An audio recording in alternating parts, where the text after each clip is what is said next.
Hello, bookworms. Welcome back to the Bonafide Bookworm. I'm your host, Rachel, and if you're here to read along with me and improve your English. So for today, I don't have any updates. I really just want to jump into the book, but I did want to remind you all the next book that we're going to read is Saving Sadie by Joel Durst Dower with Elizabeth Ridley. And again, content warning, in the beginning of this book, there is descriptions of animal abuse. So when I record this, I'll put a warning label on there and let you know when you should tune in once it gets past that, if you don't want to hear that, which I totally understand. So, Untamed Seas. We are getting very close to the end of the book, and things are not looking good for our survivors. They have seen some ships and things, but they're not able to get to them. And last we left off, Deb is drifting in and out of sleep, and it looks like she's kind of losing some hope too. So again, Untamed Seas, Deborah scaling Kiley and Meg Noonan, and we're picking back up. Like I said, Deborah was trying to get some sleep. So here we go. Chapter 8, page 141. I need more fucking room. Somebody was screaming at me and hitting me. I opened my eyes. Mark. You're taking up too much room. He kicked me again. She's dying. I have to get away from her. I felt the dinghy rocking. I tried to get oriented. It was dark and my teeth were chattering. I couldn't feel my feet at all. Seaweed was tangled around my body, and I had an awful taste in my mouth. Meg was moaning, and Mark was yelling at me, and I had been sleeping. I couldn't get a hold of where I was or what was happening. Brad? I called, reaching out. He wasn't there. I shouted for him again and pulled myself out from under the bow cover. I tried to focus in the blackness. I could make out John and Meg huddled together, and Brad sitting on the starboard side of the dinghy. What are you doing? I asked. I'm just giving Mark some more room so he'll be quiet, he said flatly, never taking his eyes off John and Meg. John had his arms around Meg, and the two of them were rocking back and forth. Meg moaned, John rocked. Meg moaned, John rocked. I wanted to look away, but I kept staring. I need water, John said. I need water.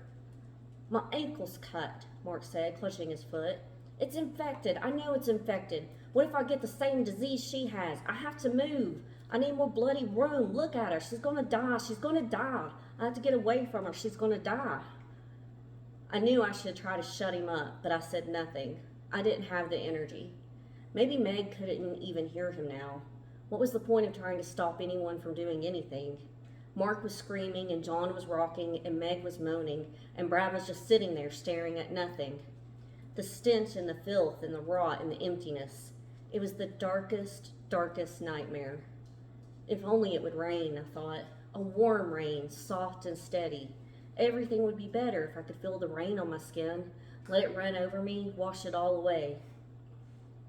I started reciting the 23rd Psalm. The Lord is my shepherd, I shall not want. I wanted to see if I could remember the words, the simple, soothing words that fell like raindrops, leaving soft circles of hope. Sometime later, everyone was quiet again. Brad was up on the side. Meg, John, and Mark all seemed to be asleep. The dinghy moved from wave to wave. My teeth chattered. The wind blew. Silence is so loud, I thought. Brad, I whispered. What? I'd startled him. Why don't you come down here and get some sleep? Aren't you freezing up there? I'm okay, he said and looked away. Please, Brad, I need you down here. He didn't move. I was so afraid he would fall asleep and then drop off the Zodiac if we hit a wave. Please, I'd just feel a lot better if you were down here. It's not very safe sitting up there. Without a word, he lowered himself down next to me. We huddled together, and I felt better. I allowed myself the great luxury of sleep. Meg was moaning again. Mark was whining about not having any room. John was babbling about water. They were driving me insane, the three of them. If Meg would just shut up. My God, how could I be angry at Meg for moaning? How could I be so heartless? I started in on the whys again. Why this? Why now? Why me? I was imperfect. I had done some not so great things in my life. But this was my punishment? I felt I was supposed to learn something from this ordeal. Some key, something magical and pure. And when I found it, I would take it. Shit, where would I take it now? I dozed off again. Debbie, Brad was whispering. It was still dark. Yeah. Listen, what do you think they're doing? I lifted my head and strained to see the others. I could see two forms, John and Mark, leaning over the stern. What are they doing? Brad said again. I couldn't hear what they were saying. I felt a rush of panic. Were they doing something to the boat? Or to Meg? No, Meg was all right. She was sitting with her head on her knees asleep. I could hear the two guys splashing water. Then I understood. They were drinking seawater. I was stunned. How could they be so stupid? They're drinking it, I said to Brad. Should we stop them? It's probably too late, Brad said. I felt such sadness listening to them. They had given in. They had lost control. I knew that drinking seawater was a terrible mistake. I remembered hearing that you should drink your own urine first. I didn't know what would happen to them. Would they go mad, or had they already? Would they die? Would they try to do something to the rest of us? Brad, promise me you won't drink it, I whispered. He didn't answer. That scared me even more. I dropped my head back down, and the water in the dinghy sloshed up around my mouth. I imagined myself opening my mouth and drinking, hanging my head over the side and letting the ocean flow in. How would it taste? How would it feel? Dawn broke, and for the first time since the sinking, it looked as if we might see the sun. The clouds were breaking up. The thought of feeling the sun on my skin gave me a renewed sense of hope. Maybe the Coast Guard was coming after all. Of course they were. So they had some problems getting to us, okay? But now the sea was calmer, and there was no reason they couldn't get to us today. Hell, maybe they'd be here within the hour. Don't be a fool, Debbie. If the Coast Guard was looking for us, they would have found us by now. They aren't coming. That's all there is to it. God helps those who help themselves, my grandmother Queenie used to say. I will help myself, I thought. All I have is myself. I will not fall apart. Brad ducked out from under the bow. Mark and John stirred, and Meg groaned. Her bad leg looked even worse than the gruesome red streaks. Her bad leg looked even worse. The gruesome red streaks had become wider, and now they ran all the way up, disappearing under her shirt. They'll come today, John said. They better. Look at my ankle, Mark said. The infection in his ankle had spread down to his foot. What am I going to do? The sun is over there, Brad said slowly. So it seems like the wind is northerly, and the seas are from the northeast. We should be drifting toward land. We might just wash ashore sometime in the next couple of days. South Carolina or Georgia, maybe, Mark said. I was cheered by that image, washing up on a low barrier beach. What do we do when we get there? Oh, sorry, I thought that was Mark. What do we do when we get there? Meg asked. Go to the Coast Guard station? Hell no, John said. I'm flying home. Those bastards left us out there. Fuck 'em. You know I hate to fly, Meg said. Let's just go to the Coast Guard station and let them take care of us. John shrugged. Then he sat up straight and pointed. I see land, he said. We all turned and looked. Right there, man. See it? It's right in front of us. I strained to see it, but I could see nothing but water. I think you're seeing things, bro, Brad said. John slumped against the stern and sighed. So where would we fly anyway? Meg asked John. Probably to Portland. We'd go to my mom's. I don't want to fly there. I want to go to the Coast Guard station. I can't get on a plane like this. I might give someone this disease. What are you talking about? I said to Meg. This thing I have, I don't want to give it to anyone. That's not a disease, Meg, I said. It's blood poisoning. Nobody can catch it. I don't want to fly, Meg said. Tears were spilling down her face. John knows I can't fly. Please don't make me.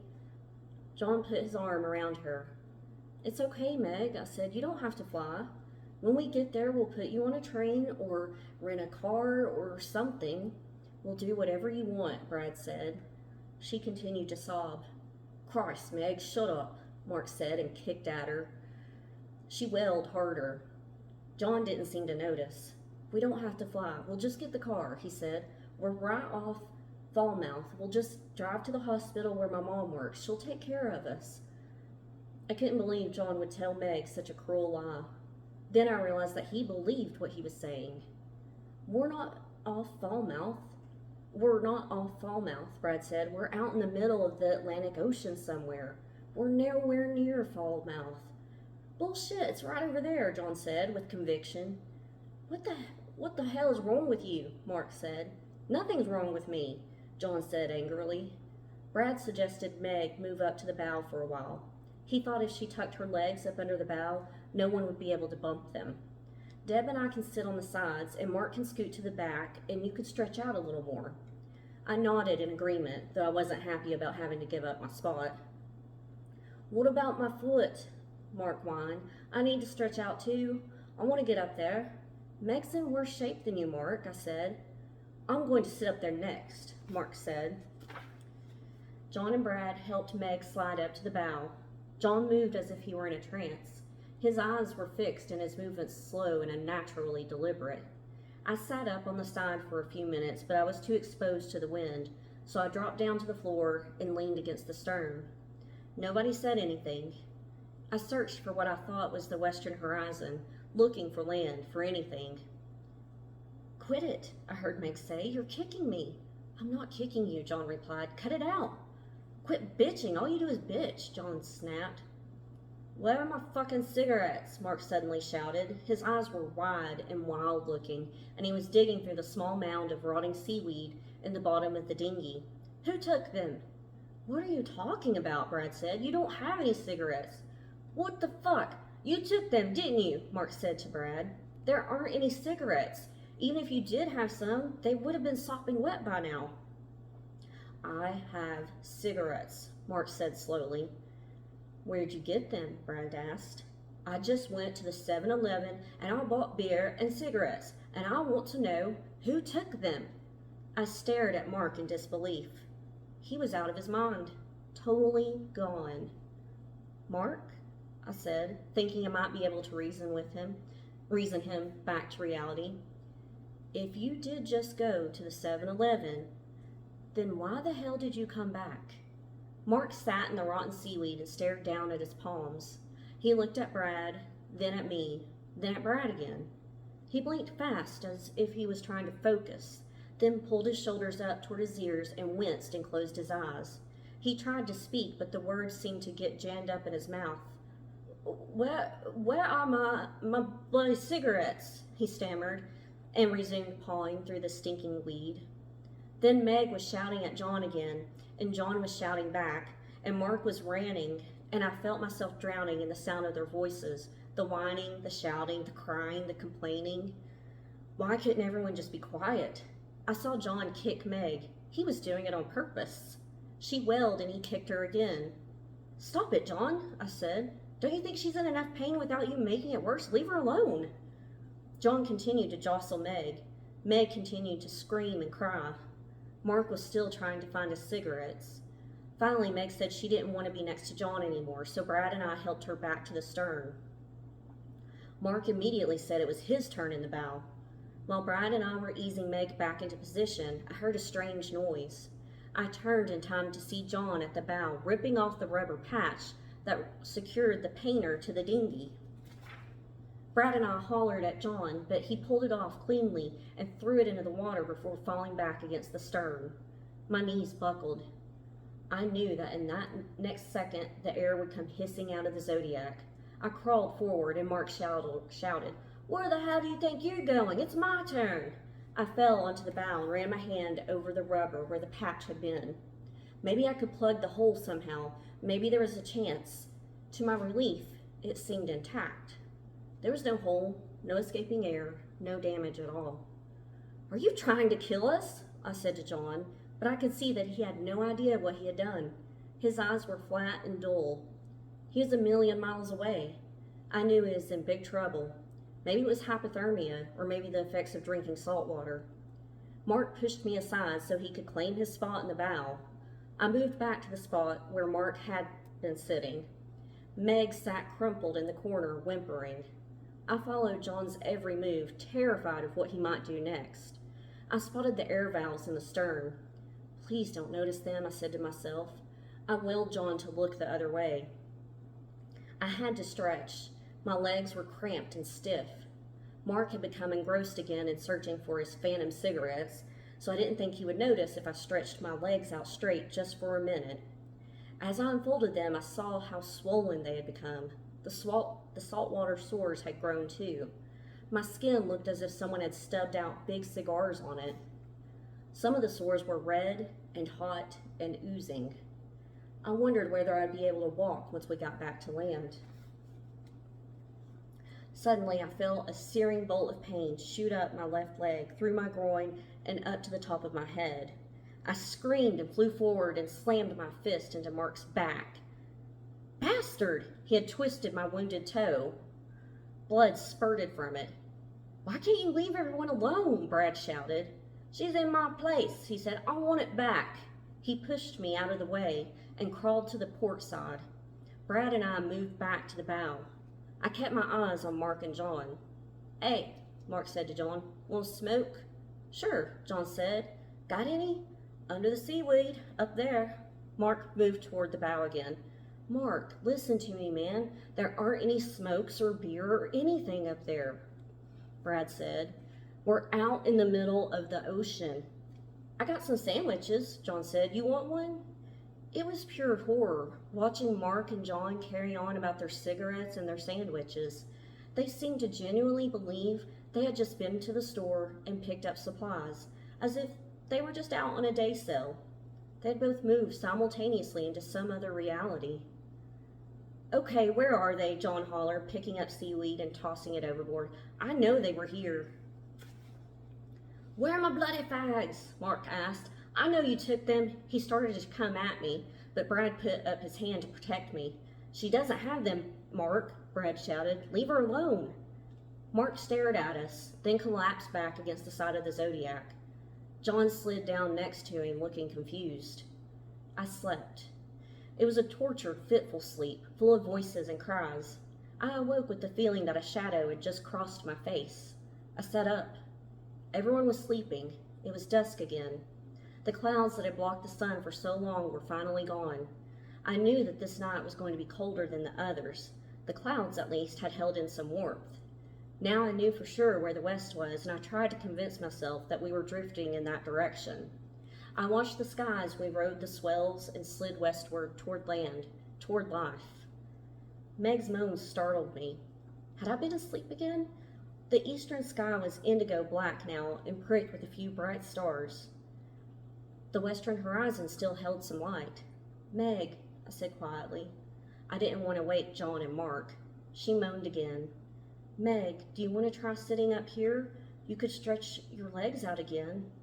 I want to sit up on the side, she said, and John's eyes opened. What? John said with alarm. It's okay, John, I said. Meg just needs to stretch out. She wants to get up on the side. John immediately started to help Meg lift herself up. I was relieved to see him respond to her. Maybe he was okay. Whatever it was that had made him so irrational had been temporary. Once Meg was up on the side, she said, I've been thinking about it, and I've decided that if the Coast Guard wants to fly us to your mom's, it's okay with me. I just want to go home. We'll go straight home, John said. I don't normally like to fly, but I know, but just this once. Yeah, I mean, it's probably the best way to go. Brad woke up and listened to the two of them talk. Then Mark stirred. I felt myself go rigid with apprehension. See, that's west, Brad said. We're definitely heading toward land. We'll have to wash up on shore eventually. When do you think? Meg asked. Tomorrow? Maybe the day after. I can't wait to see the look on the faces of those Coast Guard guys. Oh, this is Mark, sorry. I can't wait to see the look on the faces of those Coast Guard guys when we show up on the bloody doorstep, Mark said. Do you think they'll fly us in a private plane or a commercial plane? Meg said. I can't believe they just left us out here, I said. They never do that. What do you think, John? Private or commercial plane? Quit talking about planes, John said sharply. I'm sick of hearing you talk about planes. I was just wondering, we're not going on a plane. That would be stupid. I'm just going to go to get the car. There isn't any car, John, I said. We're just off Falmouth. I know right where the car is. I'll go get it, he said. You guys bring the boat in and I'll get the car. Then we can unload. He sounded so sure. I had to fight to keep from being sucked into the fantasy. Was he right? Were we just off Falmouth? Then why? No, that wasn't right. It couldn't be. I closed my eyes and shook my head, trying to clear it, trying to stay focused on what was real. When I looked up again, I saw John lowering himself over the side of the Zodiac.